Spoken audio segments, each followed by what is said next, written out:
আমার এসটিএন বাংলা শিক্ষা চ্যানেলে সকলকে স্বাগত। আজকে আমি আলোচনা করব সুনির্মল বসুর লেখা গল্পপুরো কবিতার সমস্ত প্রশ্নের উত্তর।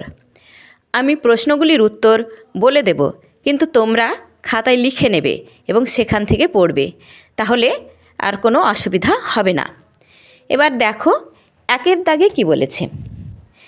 ঠিক শব্দটি বেছে নিয়ে বাক্যটি আবার লেখো। একের এক দাগে উত্তরে হাওয়া বলতে বোঝায় হাওয়া যখন উত্তর দিক থেকে বয়ে আসে। এমনভাবে গ্রীষ্ম, শরৎ, শীত, বর্ষাকালে হাওয়া বয়।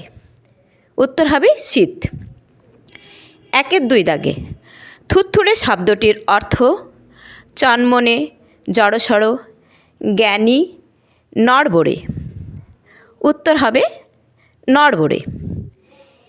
একের তিন দাগে রূপকথার গল্পে যেটি থাকে না। দত্তিদানো, পক্ষীরাজ, রাজপুত্তুর, উড়োজাহাজ। উত্তর হবে উড়োজাহাজ।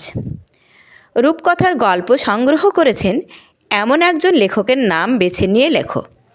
আশাপূর্ণা দেবী, দক্ষিণারঞ্জন মিত্র মজুমদার, সত্যজিৎ রায়, শরৎচন্দ্র চট্টোপাধ্যায়। উত্তর হবে দক্ষিণারঞ্জন মিত্র মজুমদার। দেখো তারপরের প্রশ্ন দুইয়ের এক দাগে লেখালেখি ছাড়াও সুনির্মল বসু আর কোন কাজ ভালো পারতেন? উত্তর হবে সুনির্মল বসু ভালো ছবি আঁকতে পারতেন। দুইয়ের দুই দাগে তার লেখা দুটি বইয়ের নাম লেখো। উত্তর হবে ছানাবড়া, বেড়ে মজা। এবার তিনের দাগে এলোমেলো বর্ণগুলিকে সাজিয়ে শব্দ তৈরি করো। প্রথমটি হবে রূপকথা, তারপরেরটি হবে রাজপুত্তুর, তারপরেরটি পক্ষীরাজ, তারপরেরটি হবে মনপবন, তারপরেরটি হবে আজগুবি। চারের দাগে দেখো অন্তমিল আছে এমন 5 জোড়া শব্দ কবিতা থেকে খুঁজে নিয়ে লেখো। একটি করে দেওয়া আছে, দেখো বাধা, ধাঁধা। এবার আমাদেরকে বুঝতে হবে অন্তমিল কী। কবিতায় একটি পংক্তির সঙ্গে পরের পংক্তির শেষের যে মিল তাকে অন্তমিল বলে। যেমন দেখো ঝোলা, ভোলা, যক্ষীরাজ, পক্ষীরাজ, দাঁড়খানা, কারখানা, তোলপিটাই, জলদি আয়, ঝলমলে, টলটলে। পাঁচের দাগে দেখো বাক্য বাড়াও। পাঁচের একের দাগে শীতকালে হাওয়া বইছে, কেমন হাওয়া? এটি করে দেওয়া আছে। শীতকালে উত্তরে হাওয়া বইছে। পাঁচের দুই দাগে গল্প বুড়ো ডাকছে, কেমন বুড়ো? উত্তর হবে থুতথুড়ে গল্প বুড়ো ডাকছে। পাঁচের তিন দাগে গল্প বুড়োর মুখ ব্যথা, মুখ ব্যথা কেন?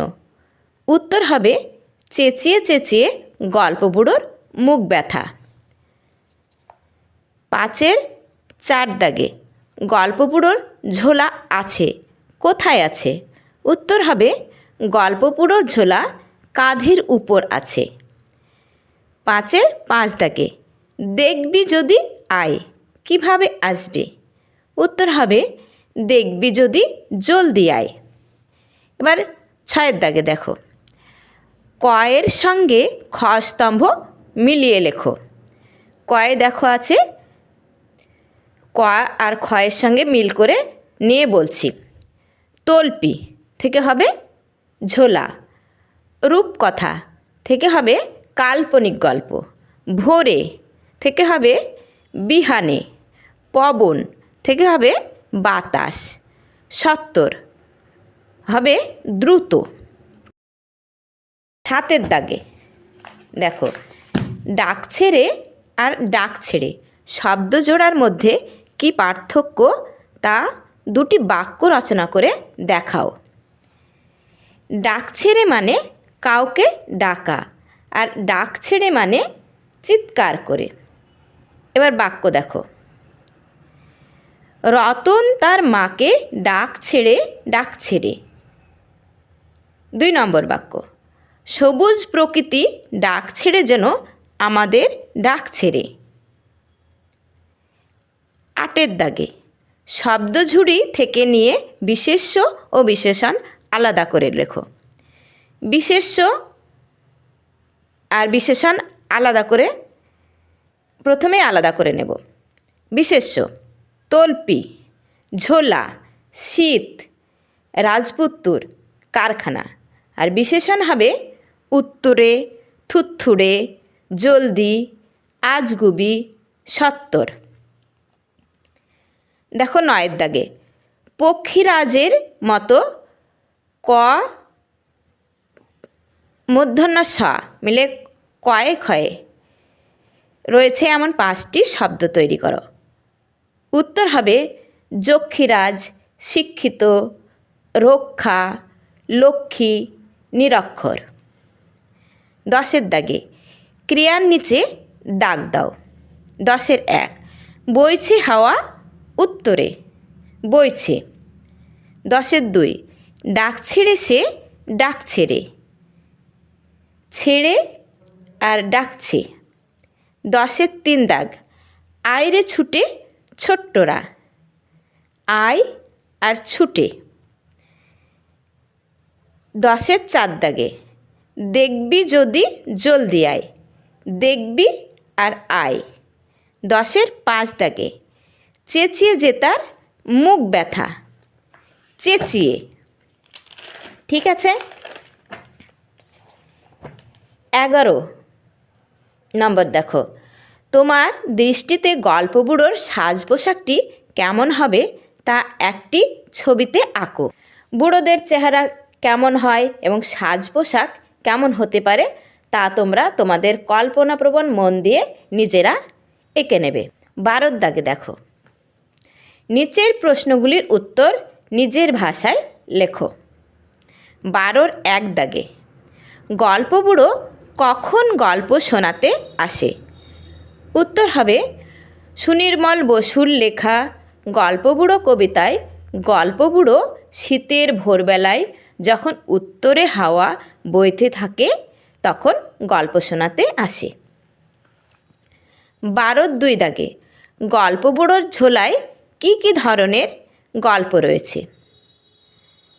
উত্তর, গল্পবুড়োর ঝোলায় নানা রকমের গল্প রয়েছে, যেমন দত্তি, দানব, যক্ষীরাজ, রাজপুত্তুর, পক্ষীরাজ, মনপবনের দাঁড়খানার গল্প, কড়ির পাহাড়ের গল্প, ঝলমলে সোনার কাঠি, ময়নামতি, তেপান্তরের মাঠের গল্প, হট্টমেলা হাটের গল্প, কেশবতী কন্যার গল্প ইত্যাদি গল্পবুড়োর ঝোলা ভর্তি। 12-3 দাগে, গল্পবুড়ো শীতকালের ভোরে ছোটদের কিভাবে ঘুম থেকে ওঠাতে চায়?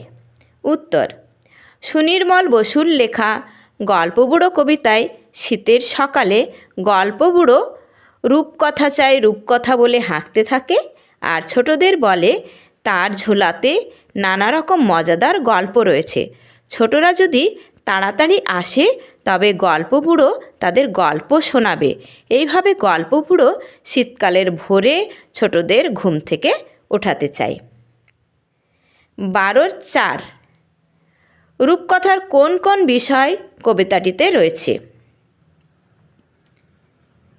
সুনির্মল বসুর লেখা গল্পবুড়ো কবিতায় রূপকথার বিভিন্ন বিষয় রয়েছে, তা হলো দত্তি, দানব, যক্ষীরাজ, রাজপুত্র, পক্ষীরাজ, মনপবনের দাঁড়, সারবাঁধা কড়ির পাহাড়, ঝলমলে সোনার কাঠি, টলটলে ময়নামতি, তেপান্তরের মাঠ, হট্টমেলার হাট, কেশবতী কন্যা ইত্যাদি। 12-5, গল্পবুড়ো কাদের তার গল্প শোনাবে না? উত্তর, গল্পবুড়ো শীতের সকালে ঝোলা ভর্তি গল্প নিয়ে হাজির হয়েছে এবং ছোটদের হাঁক দিচ্ছে। সে বলছে যারা ঘুম ভেঙে শীতের ভোরে উঠে আসবে না তাদের মূর্খতা ভাঙবে এবং তাদের গল্প শোনাবে না। 13 দাগে, তোমার পড়া অথবা শোনা একটি রূপকথার গল্প নিজের ভাষায় লেখো। এই গল্পটিও তোমরা নিজেদের মতন করে লিখে নেবে। ভিডিওটি কেমন লাগলো তা কমেন্টের মাধ্যমে জানিও। ভালো লাগলে লাইক করো, পাশে থাকা বেল আইকনটি প্রেস করে সাবস্ক্রাইব করো, যাতে ভিডিও আপলোড হলে সবার আগে জানতে পারো। ধন্যবাদ।